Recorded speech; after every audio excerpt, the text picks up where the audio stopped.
हर खबर पर होगी आपकी पकड़। डाउनलोड कीजिए एबीपी लाइव ऐप। लॉकडाउन की हैट्रिक, ये बड़ी खबर इस वक्त हम आपको दिखा रहे हैं। तीसरी बार लॉकडाउन की मियाद बढ़ी है। ओम प्रकाश तिवारी मेरे साथ बने हुए। ओम प्रकाश, क्या ऐसा भी कुछ क्लैरिफिकेशन आया है इस संशोधित उसमें कि ग्रीन जोन में कुछ शर्तों के साथ पान, बीड़ी और शराब की दुकानें खुल सकती हैं? ओम प्रकाश, बिल्कुल ऐसा कोई संशोधन मेरी निगाह से अभी तक नहीं गुजरा है जिसमें शराब या इस तरह की दुकानों को खोलने की कोई परमिशन दी गई हो।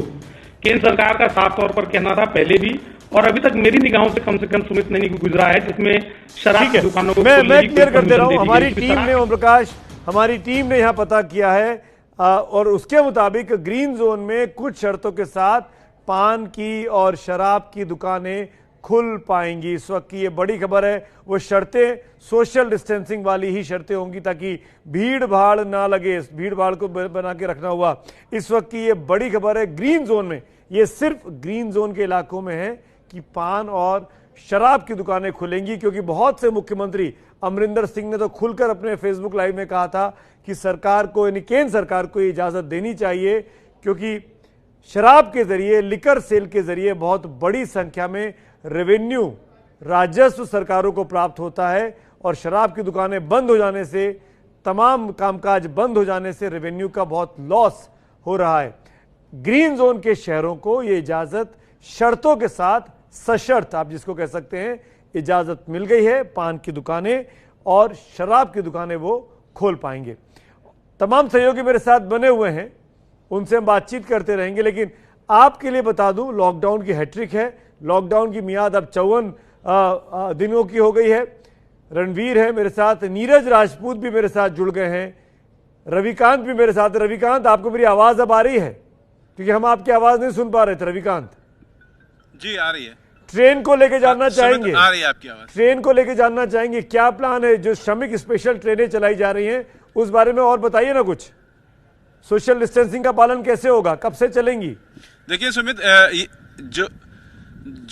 जो श्रमिक स्पेशल ट्रेनें हैं वो तब तक चलती रहेंगी जब तक राज्यों से डिमांड रहेगी, और लाखों जो श्रमिक फंसे हुए हैं, स्टूडेंट्स फंसे हुए हैं और अन्य लोग जो फंसे हुए हैं, पर्यटक वगैरह, उन सबको उनके राज्यों तक पहुंचाने की जिम्मेदारी दी गई है रेलवे को। और अलग अलग राज्य से रेलवे कोऑर्डिनेट करके और एक राज्य से दूसरे राज्यों के लिए श्रमिक स्पेशल चला रही है। आज 6 श्रमिक स्पेशल चलाई गई हैं जो कि रात में 9 बजे तक चलाई जाती रहेंगी, और इसके अलावा आगे भी ये ट्रेनें चलती रहेंगी तब तक जब तक कि जो फंसे हुए लोग हैं वो अपने अपने राज्यों में, खासतौर से राजधानी तक न पहुंच जाए। और राजधानी में पहुंचने के बाद, रवि, ये कैसे तय होगा कि कौन सा व्यक्ति ट्रेन में बैठेगा? क्या उनकी ट्रेन में बैठने के पहले उनको सर्टिफिकेट देना होगा कि वो कोरोना से संक्रमित नहीं है? कोई टेस्ट होगा उनका? बिल्कुल। जो यात्री आएंगे उन यात्रियों की पूरी लिस्ट राज्य सरकार सौंपेगी रेलवे को कि इस स्टेशन से इतने यात्री चलेंगे, और जितने भी यात्री होंगे उनको अपना आई कार्ड दिखाना पड़ेगा या कोई भी ऐसा दस्तावेज जिससे वो प्रमाणित कर सके कि ये वही है।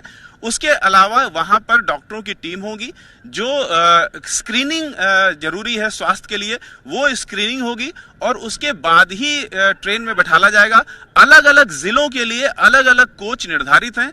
एक जिले का व्यक्ति एक ही कोच में बैठेगा। हो सकता है कि एक सहरसा जिले के कई कोच हों, लेकिन एक कोच में एक तरह के लोग बैठेंगे, ताकि जब वहां पर पहुंचे राजधानी में ट्रेन, तो वहां पर एक एक कोच के एक एक जिले के लोगों को उतारा जाएगा और बैचेस में करके जो सैनिटाइज बसें होंगी उसमें उनको भेजा जाएगा। और सोशल डिस्टेंसिंग का पूरा पालन करना इसमें अनिवार्य है। यानी रेलवे प्रोटोकॉल है। और सोशल डिस्टेंसिंग की जो आप बात कर रहे हैं, या तो दिया सोशल डिस्टेंसिंग की जो आप बात कर रहे हैं रवि जी, ये बताइए कि जब वो ट्रेन में बैठेंगे तो क्या एक बर्थ पे, अमूमन ट्रेन में एक कूपे में 1 2 3 1 2 3 और 1 2 8 बर्थ होती हैं, 8 लोग बैठेंगे या उसमें भी कटौती है?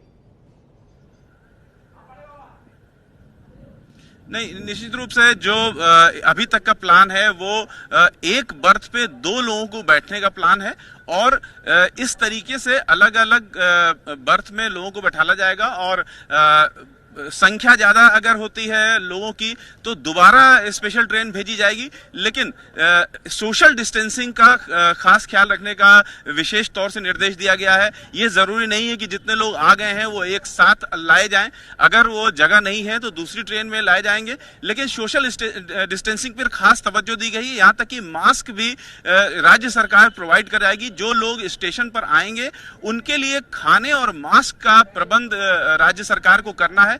राज्य सरकार का एक उच्च अधिकारी और रेलवे का एक उच्च अधिकारी हर ट्रेन में एक नोडल ऑफिसर के रूप में नियुक्त होगा और पूरी टीम होगी इस बात को देखने के लिए कि सोशल डिस्टेंसिंग का पूरा पालन हो सके। अब एक चीज और, अगर कोई व्यक्ति कहीं फंसा हुआ है, मान लीजिए कि मैं यहां नोएडा में फंसा हुआ हूं और मुझे यहां से जाना है अपने शहर मुंबई, तो मुझे क्या करना पड़ेगा? मैं सीधे स्टेशन चला जाऊं, वहां जाके पता करूं, या पहले अपने स्थानीय डीएम के पास जाऊं, वहां से चिट्ठी लिखवाऊं, पास बनवाऊं और वो लेके रेलवे के पास जाऊं? कैसे करूं मैं ये काम? ये सारा काम फोन पर होगा। सबसे पहले जो आपके राज्य के सूचना विभाग है, सबसे पहले राज्य के सूचना विभाग को संपर्क करना पड़ेगा। अगर राज्य के सूचना विभाग का नंबर नहीं है तो राज्य के किसी भी संबंधित अधिकारी को फोन किया जा सकता है, डीएम को फोन किया जा सकता है और वो वहां से ये पूरा प्रबंध करेंगे। रेलवे की जो हेल्पलाइन, जनरल हेल्पलाइन नंबर्स हैं, उन पर संपर्क किया जा सकता है, लेकिन जो सीधा तरीका है वो राज्य के सूचना का जो दफ्तर है उससे संपर्क किया जाएगा और सूचना विभाग के जो अधिकारी हैं वो इस पूरी चीज को कोऑर्डिनेट करेंगे। जी, आप रहिए मेरे साथ, इंपॉर्टेंट बातचीत चल रही है। एक बड़ी खबर एक और आ रही है, हम वो जानकारी दर्शकों को दे दें, क्योंकि ये खबर आई थी कि ये देखिए, शराब की दुकान वाली, shop selling liquor, paan, gutkha, tobacco etcetera will ensure minimum 6 feet distance, 2 गज की दूरी, जो प्राइम मिनिस्टर ने कहा था 2 गज की दूरी रखें, from each other, and also ensure that not more than 5 person are present at one time at the shop. यानी एक शॉप पर सोशल डिस्टेंसिंग के 2 गज की दूरी का पालन करते हुए 5 लोग अगर पंक्तिबद्ध तरीके से खड़े हैं। ये गृह मंत्रालय के प्रवक्ता ने अपने ऑफिशियल ट्विटर हैंडल पर यह जानकारी शराब की दुकानें, पान की दुकानें, गुटखे और टोबैको की जो दुकानें हैं उनको खोलने की बात कही है। ग्रीन जोन में सोशल डिस्टेंसिंग, 2 गज की दूरी और 5 व्यक्ति ही एक बार में शराब की दुकान के बाहर या पान की गुमटी के बाहर खड़े हो सकते हैं। भीड़ भाड़ नहीं लगानी है, दूरी का पालन करना है। और ये ग्रीन जोन का नियम कायदा मिनिस्ट्री ऑफ होम अफेयर्स के स्पोक्सपर्सन के आधिकारिक ट्विटर हैंडल के जरिए हम आपको दिखा रहे हैं। जो बात कही गई थी पहले भी, 5 व्यक्ति ही मौजूद हो सकते हैं।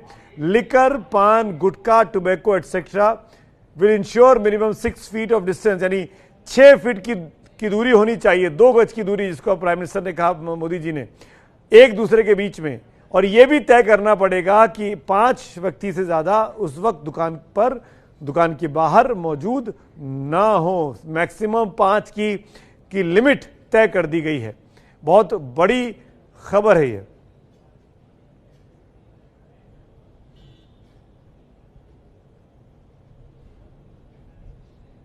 एक और इसी से जुड़ी खबर आ रही है कि अगर रेड जोन में शराब की दुकानें हैं और वो स्टैंड अलोन है, यानी आपके आसपास और दुकानें ना हैं, यानी अगर आप शराब की दुकानें किसी मॉल में ना हो, अगर अकेले में शराब की दुकानें हैं तो वो खुल सकती हैं इन्हीं शर्तों के साथ, 6 फीट का डिस्टेंस और मैक्सिमम 5 लोग दुकान पर एक वक्त हो। लेकिन ये दुकानें स्टैंड अलोन होनी चाहिए, इक्का दुक्का होनी चाहिए, आसपास इसके मॉल के भीतर ना हो। ये रेड जोन के लिए भी है, ये ग्रीन के लिए भी है और ये ऑरेंज के लिए भी है। तीनों जोन्स में शराब की दुकानें इस कंडीशन के साथ खुल सकती हैं, लेकिन रेड जोन में अगर मॉल में है तो दुकानें नहीं खुलेंगी, तो इजाजत नहीं है। इक्का दुक्का है रेड जोन में, अकेले हैं, स्टैंड अलोन शॉप्स हैं शराब की, तो वो दुकानें खुल सकती हैं। ये इजाजत भी दे दी गई है। बहुत सी सरकारों ने इस बारे में मांग की थी। नीरज राजपूत मेरे सहयोगी मेरे साथ जुड़े हुए हैं काफी अरसे से। नीरज, माफ करिएगा, क्या है ताजा अपडेट? आपको इंतजार कराया। जी नहीं, बहुत अच्छी जानकारी आप सुमित दे रहे थे, क्योंकि तीसरे चरण का लॉकडाउन शुरू होने वाला है। और अभी जहां मैं खड़ा हूं, साउथ ब्लॉक के बाहर खड़ा हूं, और अभी जो चीफ ऑफ डिफेंस स्टाफ है जनरल बिपिन रावत है, उन्होंने तीनों सेना प्रमुखों के साथ अभी एक प्रेस कॉन्फ्रेंस की, और उसमें जितने भी कोरोना वॉरियर्स हैं हमारे देश के, चाहे फिर वो डॉक्टर्स हो, नर्स हो, पैरामेडिकल स्टाफ हो, उनको धन्यवाद दिया। और उन्होंने कहा कि देश हित के लिए तीनों सेनाएं साथ खड़ी हुई है इन कोरोना वॉरियर्स के साथ और उन देशवासियों के साथ जो पिछले हम लोग देख रहे हैं 2 चरण के लॉकडाउन के दौरान पूरी तरह से एक रही, सोशल डिस्टेंसिंग का फॉलो किया। और इसी के लिए थैंक यू देने के लिए पूरे देशवासियों को और कोरोना वॉरियर्स के लिए खुद एयरफोर्स 3 मई को, यानी कि परसों को, संडे को, रविवार को, श्रीनगर से लेकर त्रिवेंद्रम तक जितने भी एयरफोर्स के जो फाइटर जेट्स हैं और जो ट्रांसपोर्ट एयरक्राफ्ट हैं वो एक स्पेशल फ्लाई पास करेंगे। सुमित, ध्यान रखिए, श्रीनगर से लेकर त्रिवेंद्रम तक फ्लाई पास, उसके साथ ही असम के डिब्रूगढ़ से, यानी कि नॉर्थ ईस्ट जो कि चीन बॉर्डर से रण ऑफ कच्छ तक, वहां तक पूरा फ्लाई पास किया जाएगा वायुसेना के फाइटर जेट्स और विमानों द्वारा। इसके अलावा जितने भी स्पेशल हॉस्पिटल्स हैं हमारे देश में जो कि कोरोना वायरस से लड़ रहे हैं, उनके ऊपर हेलीकॉप्टर्स भारतीय वायुसेना के वो फूलों की वर्षा करेंगे, ये दिखाने के लिए कि जिस तरह से हमारे देश के कोरोना वॉरियर्स ने अभी तक, चाहे डॉक्टर्स हों या मेडिकल साइंटिस्ट हों, जिन्होंने इतना अच्छा काम किया है, उनको एक थोड़ा सा उनको थैंक्स देंगे, उनको धन्यवाद देंगे कि इस तरह आगे कभी करते रहे, लड़ाई लड़ते रहे, और देश हित के लिए सेना उनके पीछे खड़ी हुई है। इसके अलावा जो नौसेना होंगे, नौसेना के जितने भी युद्धपोत होंगे, वॉरशिप होंगे, वो 3 मई को रविवार को सब समुद्र में होंगे, और रात के वक्त में सब पे लाइटिंग होगी। जितने भी पोर्ट्स हैं, चाहे वो नेवल पोर्ट्स हों या दूसरे सिविल पोर्ट्स हों, उन सब पर लाइटिंग होगी, ये दिखाने के लिए, दर्शाने के लिए कि किस तरह से कोरोना वॉरियर्स को हम लोग सपोर्ट करते हैं। जो सेना है जो कि सरहद पर, थल सेना जो सरहद पर है, चाहे चीन सीमा हो या फिर पाकिस्तान सीमा हो, वहां पर जहां पर भी ऊंची ऊंची पहाड़ियों पर 16-18 हजार फीट की ऊंचाई पर, वहां पर वो डिस्प्ले करेंगे, बैंड डिस्प्ले करेंगे धन्यवाद देने के लिए। जी बिल्कुल, ये यानी कि भारतीय सेना भी, तीनों टुकड़ियां भारतीय सेना की पूरी तरीके से देश के साथ हैं और अपना कंट्रीब्यूशन जिन लोगों ने दिया उनको सलाम करने वाली हैं इस रविवार को फ्लाई पास के जरिए। Mall, school, college, cinema hall सभी जोन में बंद रहेंगे। एक बार फिर रिपीट कर दे रहा हूं, ये क्लैरिटी होना बहुत जरूरी है। मंदिर, मस्जिद, गुरुद्वारा, चर्च बंद रहेंगे। रेलवे, हवाई जहाज, होटल, जिम्नेशियम, यानी अगर आप जिम जाने के शौकीन हैं तो अभी भी आप नहीं जा पाएंगे। राजनीतिक कार्यक्रम, धार्मिक कार्यक्रम, सामाजिक कार्यक्रम को किसी भी जोन में इजाजत नहीं दी गई है, चाहे आपका शहर ग्रीन में हो, चाहे ऑरेंज में हो, चाहे रेड में हो। बिल्कुल साफ साफ कहा गया है। ये सरकार की ऑफिशियल जो सरकार की तरफ से नियम कायदे आए हैं वो मैं आपके सामने पढ़ के शुद्ध देसी आसान भाषा में समझा रहा हूं।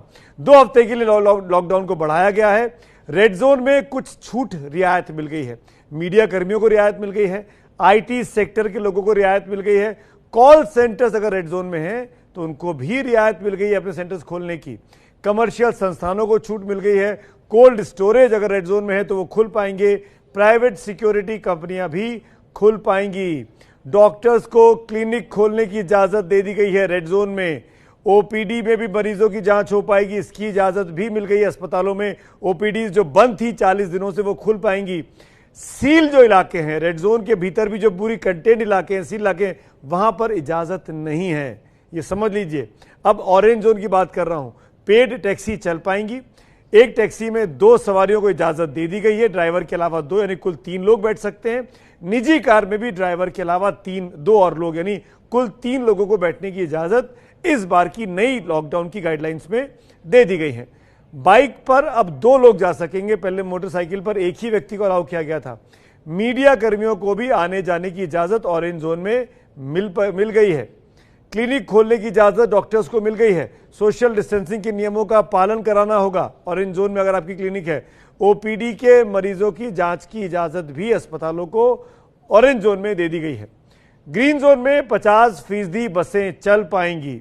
अगर आपके इलाके में 100 बसें चलती है तो 50 ही चलेंगी। एक बस में अगर 70 आदमी बैठते हैं तो 35 ही बैठेंगे। 50% की क्षमता की इजाजत दी गई है। दुकानें, छोटे उद्योग को इजाजत दे दी गई है। ट्रांसपोर्ट को भी इजाजत दे दी गई है। शर्तों के साथ खोला जा रहा है। इन तमाम चीजों को सशर्त इजाजत दी जा रही है। ग्रीन जोन में होने के बाद भी 21 दिन जब कोई शहर में कोई केस नहीं आता है तो उसको ग्रीन जोन माना जाता है। 319 जिले ग्रीन जोन में हैं। मॉल, सिनेमा हॉल, बाजार नहीं खुलेंगे। पंकज झा मेरे साथ जुड़ गए ताजा अपडेट के साथ। पंकज झा। सुमित, बहुत जगहों से इस तरह के सवाल आ रहे थे। कुछ राज्य सरकारों ने भी मांगे की थी कि शराब की दुकानें खोल दी जाए। उसके बारे में नई जानकारी ये आई है कि जो 3 अलग अलग जोन है सुमित, जिसकी चर्चा आप कर रहे थे, रेड, ऑरेंज और ग्रीन जोन। तो रेड जोन में जो स्टैंड एलोन, इसका मतलब ये हुआ कि जो अलग से दुकान है वो शराब की दुकान खुलेगी। जैसे मान लीजिए जो लोग दिल्ली में रहते हैं उनको समझाने के लिए मैं कह सकता हूं कि जैसे खान मार्केट है, वहां अगर बाजार में कोई शराब की दुकान है और वो अगर रेड जोन में है तो वो दुकान नहीं खुलेगी। लेकिन दिल्ली के करोल बाग में अगर कोई अलग से उसके अगल बगल में कोई बाजार नहीं है, एक सिंगल दुकान है शराब की, तो वो दुकान खुल जाएगी। लेकिन अगर ग्रीन जोन और ऑरेंज जोन, इन दोनों जगहों पर अगर बाजार में भी शराब की दुकान है तो वो खुलेगी, लेकिन नियमों के साथ 5 लोग से अधिक लोग जमा ना हो। और साथ ही जैसा प्रधानमंत्री नरेंद्र मोदी बार बार कहते रहे हैं कि 2 गज की दूरी, तो वो 2 गज की दूरी वाली सोशल डिस्टेंसिंग का ख्याल रखते हुए शराब की दुकानों पर अब खरीद बिक्री शुरू हो जाएगी लॉकडाउन 3 में। यानी जैसे हम किसी किराने की दुकान पर या राशन की दुकान पर अभी देख रहे थे पंकज कि गोले बना दिए गए थे, दूरी थी आपस में 2-2 गज की, उसी अंदाज में अब शराब की दुकानों के बाहर भी इसी तरीके से लाइन लगेगी, निशान बनाने पड़ेंगे ताकि लोग बाग एक साथ ना घुसे, ताकि एक साथ भीड़ ना लगाएं। जी हाँ, बिल्कुल सुमित। तो इसको मैं एक बार और फिर से समझाना चाहूंगा कि अगर बाजार में मान लीजिए खान मार्केट में, नोएडा में है और अट्टा में, और ये दोनों इलाके अगर रेड जोन है और यहाँ शराब की दुकान है तो वो शराब की दुकान नहीं खुलेंगी। लेकिन अगर कहीं गली में, कहीं हाईवे पर, अगर हाईवे से बगल में अगर कोई शराब की दुकान इकलौती, जिसको स्टैंड अलोन कहते हैं, तो वो शराब की दुकान रेड जोन में भी खुलेंगी और ग्रीन ऑरेंज में सभी जगहों पर बाजार में भी शराब की दुकानें खुल जाएंगी। और जैसा आप कह रहे थे, गोला बना करके, दूरी बनाकर, उस तरीके से लोग खरीद पाएंगे। सिर्फ 5 लोग ही जमा हो पाएंगे, 5 से अधिक को वहाँ खड़े रहने की इजाज़त नहीं मिलेगी। अब ये इंश्योर कौन करेगा कि 5 से अधिक आदमी वहां ना आए? दुकानदार को करना पड़ेगा, दुकान के मालिक को, या पुलिस व्यवस्था की जिम्मेदारी और बढ़ गई है? ये जिम्मेदारी दोनों की होगी, जो वहाँ पर लोकल गवर्नमेंट मशीनरी है और साथ ही जो दुकानदार हैं, इन दोनों की सामूहिक जिम्मेदारी होगी। एक चीज फिर से साफ करिए, stand alone shop, stand alone liquor shop, या अगर मान लीजिए आसपास और दुकानें हैं, 3, 4, 5 दुकानें हैं और इसमें एक शराब की दुकान है, तो क्या वो बाजार कहलाएगा? जी हाँ, जो बताया गया है कि जो बाजार जिसमें एक से अधिक, मतलब बहुत सारी दुकानें हैं वहाँ पर, और उसमें अगर शराब की दुकान है और वो रेड जोन में है तो फिर वो दुकान नहीं खुलेगी। लेकिन स्टैंड एलोन, जैसा आप देख भी रहे हैं कि राशन की दुकान या फिर कपड़े की दुकान जो अभी तक रेड जोन में थे और स्टैंड एलोन दुकानें थी वो खुली थी, उसी तरीके से शराब की दुकान स्टैंड एलोन खुल पाएंगी। लेकिन बाजार जो बड़े बड़े होते हैं, 20-25 दुकानें या उससे अधिक दुकानें होती हैं, वो अगर रेड जोन में है तो वहां दुकान नहीं खुलेंगी, लेकिन ग्रीन और ऑरेंज में वो दुकान खुलेंगी। यानी जो मॉल वॉल में दुकानें होती हैं शराब की, वो नहीं खुल पाएंगी? नहीं, बिल्कुल साफ है। जैसा मयूर विहार में एक मॉल है जहां पर बहुत सारी दुकानें हैं, तो वो दुकान नहीं खुलेगी क्योंकि वो स्टैंड एलोन है अगर वो रेड जोन में है तो। पर मार्केट में भी तो बहुत सारी दुकानें होती है पंकज। जी हाँ, बिल्कुल। और सुमित, ये सवाल बार बार उठ रहे हैं, इसीलिए समझाने के लिए मैंने कहा कि खान मार्केट में बहुत सारी दुकानें हैं। उस बाजार में, खान मार्केट में अगर एक दुकान शराब की है तो वो दुकान नहीं खुलेगी। इसीलिए बार बार कह रहा हूँ, स्टैंड अलोन इकलौती दुकान होगी शराब की, तो वो रेड जोन में खुलेगी। यानी शराब की इकलौती दुकान अगर है तो वो दुकान खुल सकती है रेड जोन में होने के बावजूद भी, सशर्त नियमों का पालन करते हुए। बिल्कुल आपने ठीक कहा कि बिल्कुल स्टैंड अलोन जो इकलौती दुकान होगी शराब की, वो खुलेगी। ये बात बिल्कुल साफ कर देनी चाहिए। बहुत से लोग इस तरह की बातें भी कर रहे थे, सरकारों ने भी डिमांड की थी। सरकार ने, केंद्र सरकार ने बड़ी रियायत दी है लिकर शॉप्स को लेकर, लेकिन लिकर शॉप अगर मॉल वगैरह में है तो नहीं खुलेगी, रेड जोन में साफ कर दिया गया है। ऑरेंज और ग्रीन जोन में भले ही खुल जाए, लेकिन भीड़ वाली जगह पे अगर आपकी दुकान है तो वहां दुकान नहीं खोल पाएंगे। लेकिन अगर स्टैंड अलोन है, इकलौती जगह पर है, इकलौती दुकान है, तो वो शराब की दुकान रेड जोन में भी खुल पाएगी। 5 से अधिक लोग नहीं होंगे और 2 गज की दूरी का आपको नियमों का पालन करना होगा। पंकज, यही चीज एक बार और क्लियर करना चाहूंगा, पान की, सिगरेट की जो छोटी छोटी दुकानें होती हैं, गुमटियां जिसको कहते हैं, रेडी जिसको कहते हैं, उन पर भी लागू होगी?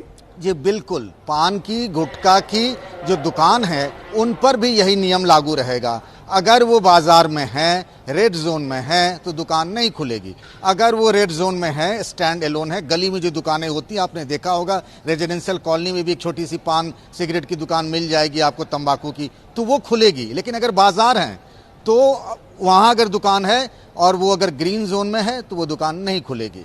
इस पर भी वही नियम लागू होगा जो शराब की दुकानों पर लागू किया गया है। बिल्कुल, ये बात समझनी भी बहुत जरूरी है कि आखिरकार शराब की दुकानें खोलने को लेकर राज्य सरकारें क्यों केंद्र सरकार से इतनी मिन्नतें कर रही थी, इतनी रिक्वेस्ट कर रही थी। उसकी बहुत बड़ी वजह यह है कि बीते 40 दिनों से सभी उद्योग धंधे बंद हैं। राज्य सरकारों के पास कोई रेवेन्यू नहीं आ रहा था, जीएसटी का अलग उसके ऊपर बोझ पड़ा हुआ था।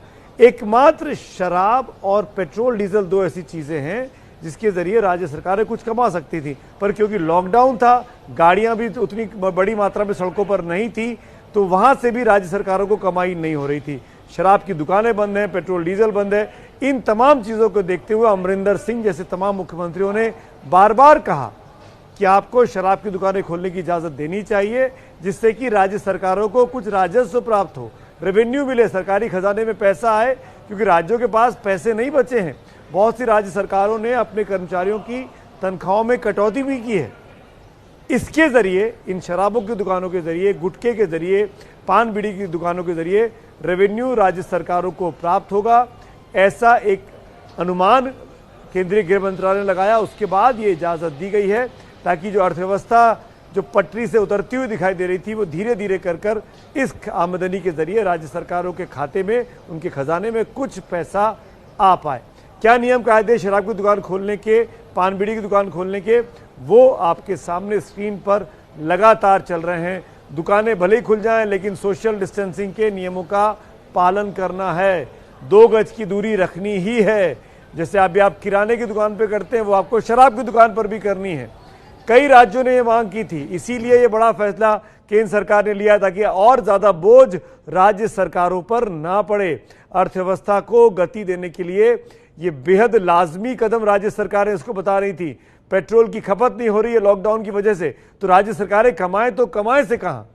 अब एक रास्ता उनको मिलेगा जब ये शराब की दुकानें खुलेंगी। लेकिन मैं फिर क्लियर कर दूं कि जो लोग शराब पीते हैं वो अपनी इम्यूनिटी के साथ कॉम्प्रोमाइज करते हैं, और कोरोना से लड़ने के लिए आपकी रोग प्रतिरोधक क्षमता मजबूत होनी चाहिए, और शराब आपकी इम्यूनिटी को चोट पहुंचाती है, कमजोर करती है।